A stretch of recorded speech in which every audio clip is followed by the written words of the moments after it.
अस्सलाम वालेकुम। आज का टॉपिक है डैम्प्ड ऑसिलेशन, टॉपिक 10.2। तो ये भी चैप्टर का एक लॉन्ग क्वेश्चन है, तो इसकी हेडिंग्स मैं बाद में मार्क करूँगा। सबसे पहले डेफिनेशन देखते हैं। Oscillation of a system in the presence of some resistive force और डैम्प्ड ऑसिलेशन। ये ऑसिलेशन वर्ड मैंने पहले एक्सप्लेन किया था चैप्टर के स्टार्ट में कि वाइब्रेशन के लिए एक टर्म ऑसिलेशन भी यूज़ की जाती है। To and fro motion is called oscillation और वाइब्रेशन।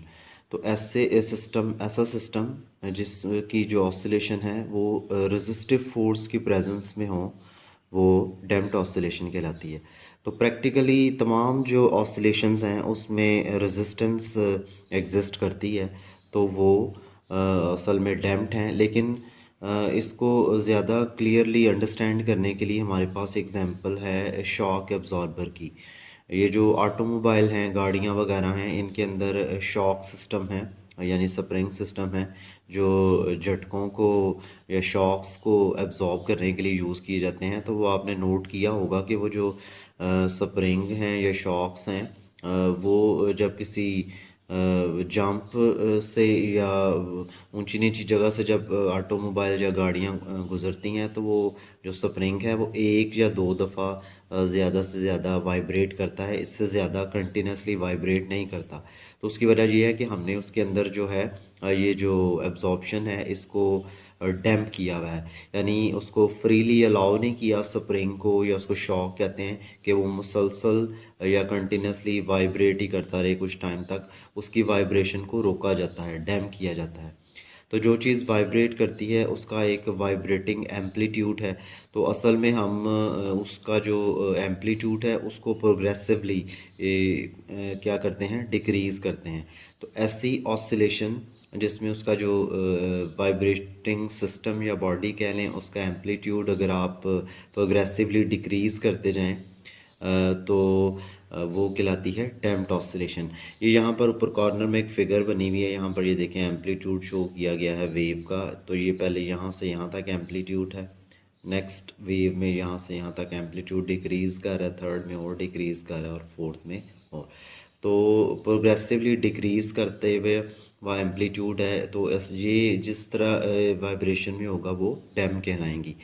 इसके अलावा ये नीचे एग्जांपल दी हुई है वो शॉक एब्जॉर्बर की, वो जो स्प्रिंग है। तो ये डॉटेड लाइन डिम ज़रा फिगर बनी हुई है, तो इसमें क्लियरली शो किया गया है कि ये स्प्रिंग के दरमियान एक पिस्टन रखा गया है।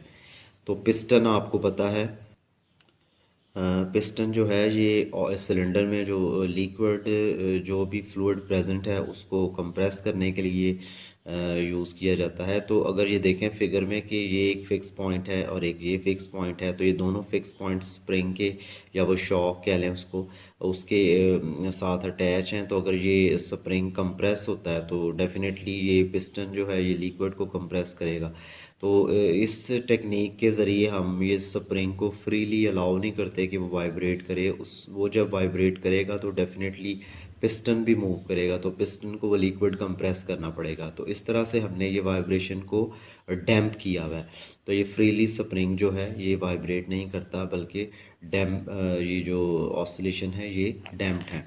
तो इस टॉपिक को अटेम्प्ट करने के लिए ये जो सबसे पहले आप लिखेंगे डेफिनेशन, और इसके बाद ये जो स्टार्टिंग पैराग्राफ है ये इंट्रोडक्शन में, ये यहाँ से लेकर ये पूरा पैराग्राफ जो है नेक्स्ट पेज पर यहाँ इंट्रोडक्शन में आएगा, और ये लास्ट जो इसका पैराग्राफ है ये इसकी एग्जांपल में आएगा या प्रैक्टिकल एप्लीकेशन। फर्स्ट हेडिंग है डेफिनेशन, सेकंड हेडिंग इंट्रोडक्शन, और ये थर्ड पैराग्राफ उसकी एप्लीकेशन। तो ये थोड़ा सा मैं यहाँ से भी रीड कर देता हूँ। Vibratory motion of ideal system in the absence of any friction और रेजिस्टेंस कंटिन्यूस इंडेफिनिटली। तो ये बात है, जैसे मैंने पहले दो टॉपिक करवाए, सिंपल पेंडुलम और मैस स्प्रिंग सिस्टम, तो उसमें मैंने कहा था कि आइडियली हम वाइब्रेटरी मोशन कंसीडर करते हैं कि इसके दरमियान किसी किस्म की फ्रिक्शन नहीं है, और अगर ऐसा ना हो तो वो फिर बॉडी या ऑब्जेक्ट जो है वो कंटिन्यू रखता है अपनी वाइब्रेशन को। लेकिन प्रैक्टिकली ऐसा सिस्टम एग्जिस्ट नहीं करता, क्योंकि लाजमी तौर पर कोई ना कोई फ्रिक्शन, एयर फ्रिक्शन है, या जिस सरफेस पर कोई बॉडी वाइब्रेट कर रही है उसकी फ्रिक्शन इन्वॉल्व है तो वो आहिस्ता आहिस्ता वो जो वाइब्रेटरी मोशन है उसका एम्पलीट्यूड डिक्रीज़ करता जाता है और वो ज़ीरो हो जाता है। तो under the action of restoring force, practically in all system the force of friction retard the motion. तो जो फ्रिक्शन की फोर्स है ये मोशन को रिटार्ड करती है, यानी कम कर देती है, रोक देती है। So the system do not oscillate indefinitely. तो कोई भी सिस्टम जो है वो इनडेफिनेटली वाइब्रेट नहीं करता रहता, उसकी आहिस्ता आहिस्ता रिड्यूस हो जाएगी वाइब्रेटरी मोशन का amplitude. The friction reduces the mechanical energy of the system as time passes and the motion is said to be damped। तो ऐसी वाइब्रेटरी मोशन जिसमें फ्रिक्शन जो है उसको रिटार्ड कर देती है मोशन को, तो ये डैम्प कहलाती है, जिसमें एम्पलीट्यूड कम होता है। इसका एक्सरसाइज में जो क्वेश्चन है वो भी मैं बता दूँ। ये एक्सरसाइज का थर्ड क्वेश्चन है, what are damped oscillations, how damping progressively reduce the amplitude of the oscillation। तो इसके आंसर के लिए जो आज का क्वेश्चन था ये है। इससे पहले जो एक्सरसाइज के दो क्वेश्चन थे वो मैंने आपको मार्क करवा दिए थे। इसके अलावा कल जो टॉपिक किया था उसके बाद एक एग्जांपल रह गई थी, ये भी देख लें। Find the time period and the frequency of the simple pendulum 1 metre long at the and location where g equals to 10.0 metre पर सेकेंड स्क्वायर। तो टाइम पीरियड पेंडुलम का फाइंड करना है और उसकी फ्रीक्वेंसी बतानी है और हमें उसकी लेंथ गिवन है और g की वैल्यू। तो गिवन डाटा में लेंथ 1 मीटर है, g 10 है, तो फार्मूला सीखा था आपने t equals to 2 pi under root l over g।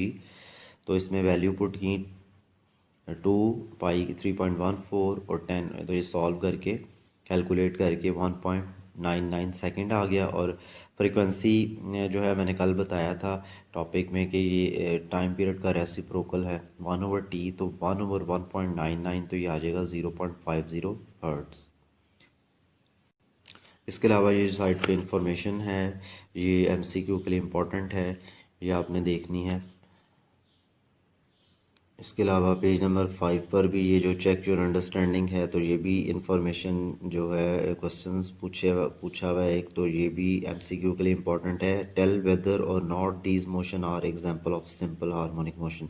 नीचे 2-3 ऑप्शंस दी हुई हैं, इसमें बताना है कि कौन सी एसएचएम है, सिंपल हार्मोनिक मोशन है, और कौन सी नहीं। Up and down motion of the leaf in the water pond. Second है motion of a ceiling fan, motion of a hand of a clock, motion of a plucked string fixed at both its end, movement of the honey bee। तो ये जो ए है up and down motion of the leaf water pound, और D जो है motion of a plug string fix at both it's and, तो ये vibratory motion है, तो ये एस एच एम है। जबकि ये सीलिंग फैन जो है या motion of the hands of the clock है और movement of the honey bee है, ये वाइब्रेटरी नहीं है, तो ये एस एच एम नहीं होंगी। इसके अलावा ये वाला पॉइंट भी इम्पॉर्टेंट है कि जो टाइम पीरियड है पेंडुलम का ये मैस और एम्पलीट्यूड पर डिपेंड नहीं करता, क्योंकि फार्मूले में आप देखें यहाँ पर ये सिर्फ लेंथ और जी की वैल्यू पर डिपेंड करता है, मैस और एम्पलीट्यूड पर नहीं करता। इसके अलावा पेज नंबर 3 पर एक इम्पॉर्टेंट शॉर्ट क्वेश्चन है, what is the displacement of an object in SHM when the kinetic and potential energies are equal. तो आपने सीखा था कि काइनेटिक और पोटेंशियल एनर्जी मीन और एक्सट्रीम पोजीशन पर क्या क्या होती हैं। तो उन्होंने डिस्प्लेसमेंट पूछा जहाँ पर ये दोनों एनर्जीज इक्वल हो जाएं, तो इसका आंसर आप नोट कर लें। At the mid of the mean and extreme position kinetic energy and potential energies are equal. At the mid of the mean and extreme position, kinetic and potential energy of the bodies are equal।